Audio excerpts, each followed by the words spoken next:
दोस्तों, भारत में एक ऐसी गुफा है जिसके बारे में जानकर आपके होश उड़ जाएंगे। वो कोई ऐसी वैसी गुफा नहीं, बल्कि रामायण काल की बाली की गुफा है। जब वैज्ञानिक बाली की गुफा में गए तो उन्होंने जो देखा उनको अपनी आंखों पर यकीन नहीं हुआ। वैसे तो सभी को पता है कि ऋषिमुख पर्वत पर सुग्रीव की गुफा मौजूद है, किंतु बाली की गुफा के बारे में हर किसी को नहीं पता है और इस गुफा के अंदर में बहुत से राज छुपे हुए हैं। जब वैज्ञानिक को पता चला तो वह बाली की गुफा में गए और फिर जो उन्हें उस गुफा में मिला उससे यह पता चला कि यह सच में बाली की गुफा है। तो दोस्तों, उनको इस गुफा में ऐसा क्या मिला जिसके बाद उनके भी होश उड़ गए। नमस्कार दोस्तों, आप देख रहे हैं दैविक रहस्य। अगर वीडियो पसंद आए तो वीडियो को लाइक, शेयर और सब्सक्राइब करके बेल आइकन को प्रेस करना मत भूलिएगा और एक बार सच्चे दिल से कमेंट बॉक्स में हर हर महादेव जरूर लिखिएगा। वानर राज बाली का शासन किष्किंधा नगरी में हुआ करता था। वो इतना बलशाली था, उसने रावण को भी पराजित कर रखा था। परंतु ऐसा क्या हुआ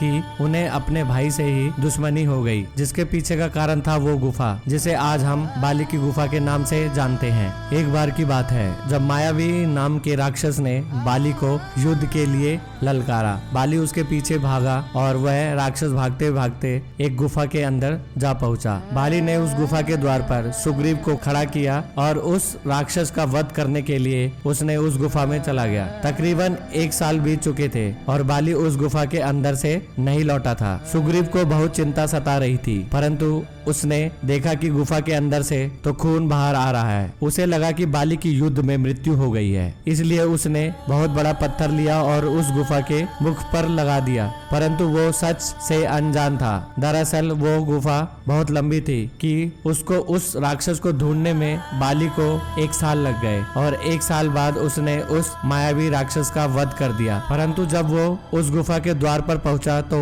एक बहुत बड़ा पत्थर देखकर उसे भी बहुत बड़ी हैरानी हुई। उसने मन ही मन ये सोचा कि सुग्रीव मेरा शासन हड़पना चाहता है। उसने जैसे तैसे वह पत्थर हटाया और अपनी नगरी में पहुंचकर सुग्रीव को धक्के मारकर अपनी नगरी से बाहर निकाल दिया। जिसके बाद सुग्रीव अन्य वानरों के साथ ऋषिमुख पर्वत पर रहने लगे। जिसके बाद ऋषिमुख पर्वत सुग्रीव गुफा के बारे में हर कोई जानता है, परंतु बाली की गुफा से हर कोई अनजान है। आज के समय में वही गुफा तुंगभद्रा नदी के किनारे वाले कर्नाटक के हम्पी शहर के आसपास के ही इलाके में है। वहां पर स्थित आसपास के कुछ लोगों ने यह दावा किया है कि यह वही बाली की गुफा है जिसमें बाली और मायावी राक्षस के बीच युद्ध हुआ था। वैज्ञानिकों को इसके बारे में पता चला तो वह लोग शोध करने के इरादे से बाली की गुफा में पहुंच गए, परंतु वह जब गुफा के अंदर पहुंचे तो उनको इस बात का अंदाजा नहीं था कि वह गुफा कितनी लंबी है। वो पुनः गुफा के बाहर आए और इस बार अपने साथ खाने पीने की पूरी व्यवस्था करके दोबारा एक बार बाली की गुफा में घुसे। यह गुफा इतनी लंबी है कि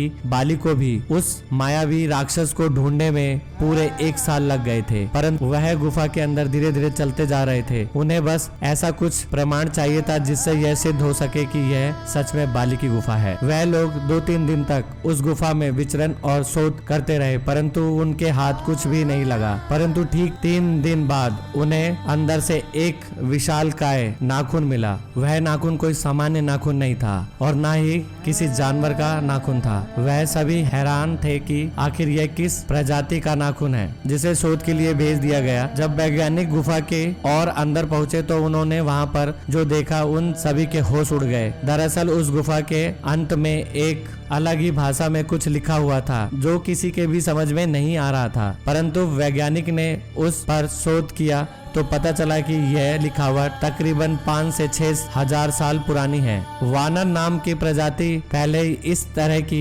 लिखावट का प्रयोग करती थी। वानर बंदरों से अलग हुआ करते थे। उनका शरीर मानव की तरह होता था, परंतु मुख बंदर की तरह होता था। उनकी पूंछ भी होती थी और वो काफी हष्ट-पुष्ट पहलवान की तरह होते थे। जब वो नाखून अच्छी तरह से शोध किया गया तो यह पाया गया कि यह किसी आम इंसान का हो ही नहीं सकता, ना वो किसी जानवर का नाखून है, क्योंकि मायावी राक्षस और बाली के बीच युद्ध उस गुफा में हुआ था, तो यह प्रमाण दिया गया कि यह जरूर उस मायावी राक्षस का ही है। जिसके बाद वैज्ञानिक ने भी इस बात पर मोहर लगा दिया कि यह गुफा सच में बाली की गुफा है, जो आज के समय में तुंगभद्रा नदी वाले कर्नाटक के हम्पी शहर के जंगली इलाके में मौजूद है। दोस्तों, इस घटना को लेकर आपको क्या कहना है, हमें कमेंट करके जरूर बताइए। और हाँ, अगर वीडियो पसंद आए तो वीडियो को लाइक, शेयर, सब्सक्राइब करके बेल आइकन को प्रेस करना मत भूलिएगा। तब तक के लिए बाय, टेक केयर।